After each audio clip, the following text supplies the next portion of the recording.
اب کوئی بیوقوفی نہ کرنا ورنہ ہمارا جواب بے رحمانہ ہوگا۔ DGISPR کا بھارت کو دو ٹوک پیغام۔ کہا کہ لیفٹیننٹ جنرل احمد شریف چودھری نے برطانوی میڈیا کو انٹرویو دیتے ہوئے کہا کہ جنگ بندی کی خلاف ورزی کا فوری اور یقینی جواب دیا جائے گا۔ ہماری سرزمین سالمیت اور خود مختاری کی خلاف ورزی کرنے کی کوشش نہ کی جائے۔ DGISPR نے متنبع کیا کہ پاکستان اور بھارت دونوں ایٹمی طاقت ہیں، سنگین کشیدگی تباہی کا باعث ہوگی۔ اگر بھارت سمجھتا ہے کہ وہ پاکستان کے خلاف جنگ کا محاذ کھڑا کر سکتا ہے تو یہ خطے میں تباہی کا باعث ہوگا۔ آپریشن بنیانم مرسوس کی شاندار کامیابی، کل قومی سطح پر یوم تشکر منانے کا اعلان۔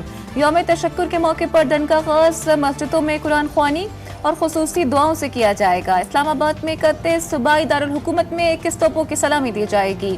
مزار قائد اور مزار اقبال پر گارڈز کی تبدیلی کی پروقار تقریبات منعقد ہوں گی۔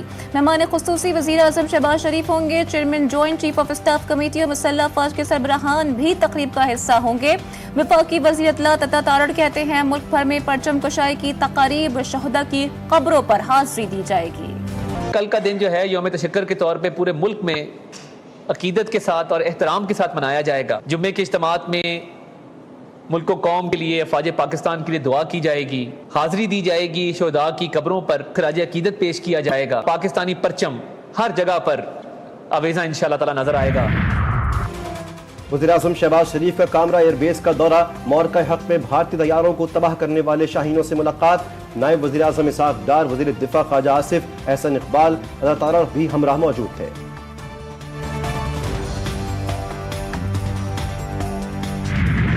I put the resolution before the House. Those who are in favor of the resolution may say aye. Those against the resolution may say no. I think the ayes have it. The ayes have it. The resolution is passed unanimously second time. Operation Bunyanum Marsoos کی کامیابی، senate میں قرارداد منظور۔ Army, air force اور navy نے پیشے ورانہ مہارت کا مظاہرہ کیا۔ آپریشن نے پاکستان کی خود مختاری کا تحفظ کیا۔ قرارداد کا متن، وفاقی وزیر قانون اعظم نذیر تارڑ کا کہنا تھا کہ پاکستان نے بھارتی جارحیت کا بھرپور جواب دیا۔ مسلح افواج کو خراج تحسین پیش کرتے ہیں۔ نائب وزیر اعظم اسحاق ڈار نے کہا کہ پاکستان پر بے بنیاد الزام تراشی بھارت کا پرانا وتیرہ ہے۔ قومی سلامتی کمیٹی نے بھارتی جارحیت کے جواب میں فوری فیصلے کیے۔ پہلگام واقعے کے فوری بعد بھارت نے یک طرفہ غیر قانونی اقدامات کیے۔ خطے کی صورتحال پر دوست ممالک رابطے میں تھے۔ اللہ تعالیٰ کا بے پناہ کرم ہے، آرم فورسز کی بہادری اور جمع بندی ہے اور ان کی محنت ہے کہ انہوں نے صرف مشین کام نہیں کرتی کہ پاکستان کو اتنی بڑی فتح نصیب کی۔ ہمارا ایک بھی جہاز اللہ کے فضل سے اس کو کوئی ڈیمیج نہیں ہوا۔ 6 جیٹ فائٹرز انڈیا کے گرائے گئے، ایک UAV گرایا گیا، وہ ان کو آبویسلی ہضم نہیں ہوا۔ اس ہمارے کو جو فتح ملی ہے یہ ہمارے بہادر فوجیوں کی ایمان پہ، ان کی طاقت پہ اور ان کے حوصلے پہ ملی ہے۔ پاکستان ہمارا ملک ہے، یہ دھرتی ہماری ہے اور ہم آخری دم تک اس کا دفاع کرتے رہیں گے۔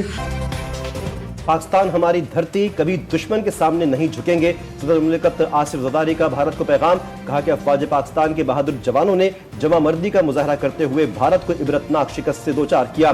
عوام نے اتحاد و یگانگت کا مظاہرہ کر کے دشمن کی سازشوں کو ناکام بنا دیا۔ آخری دم تک وطن عزیز کا دفاع کرتے رہیں گے۔ بھارت نے اسرائیل کا نمائندہ بن کے پاکستان پر حملہ کیا۔ پاکستان نے اہل غزہ کا بدلہ لے لیا۔ حکمراں اجازت دیں تو اسرائیل کی اینٹ سے اینٹ بجا دیں گے۔ جمعیت علماء اسلام کے سربراہ مولانا فضل الرحمان کا کوئٹہ میں خطاب، کہا مودی کا باپ بھی پاکستان کا پانی بند نہیں کر سکتا۔ جب غزہ پر حملہ ہوا تو مودی نے اسرائیل کی حمایت کی۔ اسرائیل روز اول سے پاکستان کا دشمن ہے، اہل غزہ کسی صورت تنہا نہیں ہے۔ پاک فضائیہ نے تاریخ رقم کر دی۔ وزیر اعظم نے مشکل وقت میں بہترین قیادت کی۔ سینیٹر شہید رحمان نے کہا کہ مسلح افواج نے قوم کا سر فخر سے بلند کر دیا۔ شبلی فراز بولے بھارتی جارحیت سے کشمیر کا مسئلہ دوبارہ اجاگر ہوا۔ مودی نے پاکستان پر حملہ کر کے جنگی جرم کیا۔ مودی نے سوچا وہ حملے سے پاکستان کو دبا لے گا۔ دنیا نے پاکستان کی دفاعی صلاحیت دیکھ لی ہے۔ پاکستان کا بھارتی ایٹمی تنصیبات اور مواد کی سیکیورٹی کا جائزہ لینے کا مطالبہ۔ جوہری ہتھیاروں سے متعلق بھارتی وزیر دفاع کے بیان کی مذمت۔